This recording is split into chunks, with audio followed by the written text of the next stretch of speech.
Ny salon zay fanao ny SPM eto amin'ny Carleton isa-taona moa zany dia entina mampiraty ireo voka-pikarohana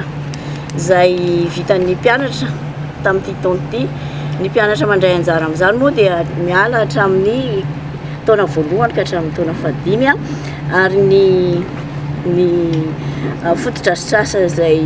karohany dia mifanitsy amin'ny lalam-piofanana zay safidiny ary mifanitsy ihany koa amin'ny professionnalisation ny asa zay miandry azy rehefa ratrizay any amin'ny toeram-piasana. Raha ny naseho voalohany teny amin'ny varavara misokatra tany amin'ny fitoerana ambony SPM tany Antsibolo dia 503 no isany ary ny vokatra moa dia tsara tokoa satria sarotra be ny sivana natao be dia be no mitovy ary ny fanapahan-kevitra tamin'ity andro ity zany dia natao indroa taona ny ato amin'ny Carleton zany hoe ny zaraina roa zany ny isan'ireo trano eva hoentina aty dia ny iray ny atsasany mandeha androany dia ny atsasany mandeha rapitso. Raha ny tena marina moa satry dia satry hoe lavalava kokoa ny fotoana satria raha ny fangatahana nataon'ny ray aman-dreny ny olona sasany sy ireo mpianatra tsy nahatratra ny teny amin'ny sekoly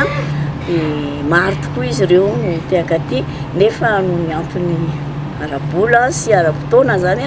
satria taom-pamaranana ny taom-pianarana zay ary atrika ny fanadinana amin'ny herinandro dia tsy afaka manoatra satria tsy maintsy mbola mena fotoana anaovana famerenana ny mpianatra. Ny projet zay vita amin'ny mpianatra ireo zany dia maro no efatran-draha ny entreprise zay mampiasa ireo mpianatra ireo ary maro nefa ahitana azahoana vokatra tsara amin'ireo entreprise malagasy zay nitrandraka ny asa vitan'ny mpianatra.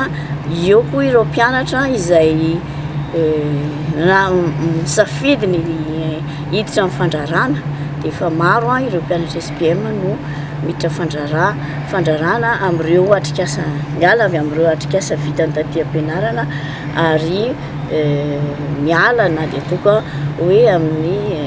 orinasa majinika ary zay miezaka hatrany ary hitanay ny fivoatra n'ireo orinasa zay atsanga mpianatra fa mandeha dia mandeha tokoa misotra araka ny tokony izy. Ny salon zay karakaraina eto amin'ny SPM eto amin'ny Carleton zany dia misy antony anankitelo. Ny antony voalohany moa zany dia ny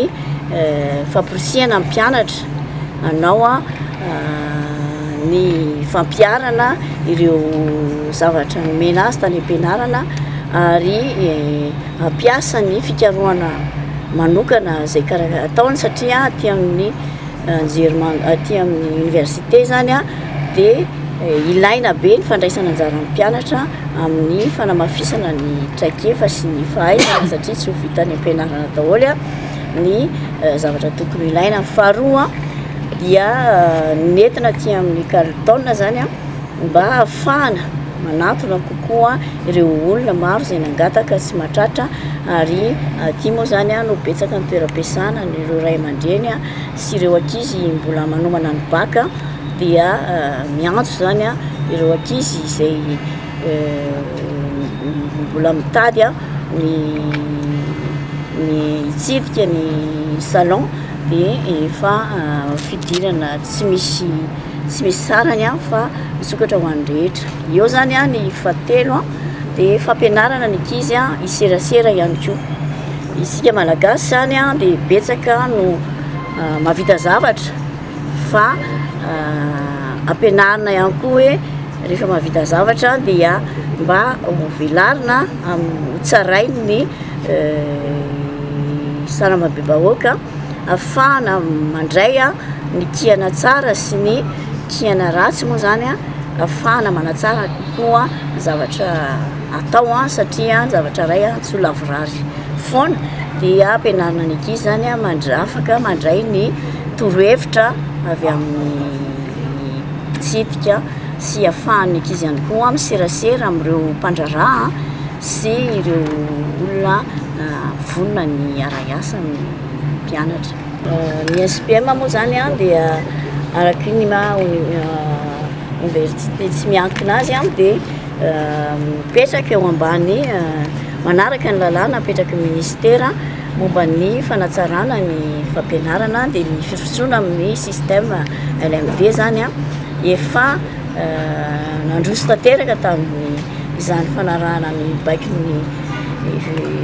ministera sy ny fanjakana izany a ny SPM ary ankehitriny a dia efa nahazo ny habilitation ireo